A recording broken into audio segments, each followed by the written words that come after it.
দেখতে দেখতে আমার এই অ্যালোভেরা গাছ দুটো 3 বছরের হয়ে গেল।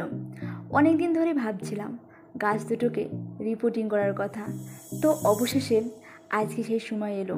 আর তাছাড়া অ্যালোভেরা বা ঘৃতকুমারী একটি ঔষধি গুণসম্পন্ন গাছ, ভেষজ উদ্ভিদ। অ্যালোভেরার অনেক উপকারিতা রয়েছে। এটি শরীরের বিভিন্ন প্রয়োজনীয় পুষ্টির যোগান দেয়। চুল ও ত্বকের পরিচর্যার ক্ষেত্রেও উপকারী এই উদ্ভিদ। আর দেখতেই পাচ্ছ আমার এই অ্যালোভেরা গাছ দুটি কত বড় হয়ে গেছে।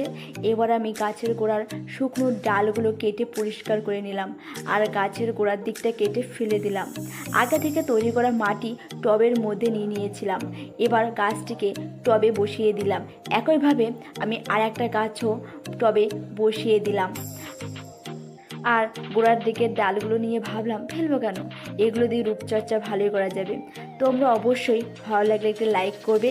আমার এই ভিডিওটা সম্পূর্ণ দেখার জন্য ধন্যবাদ।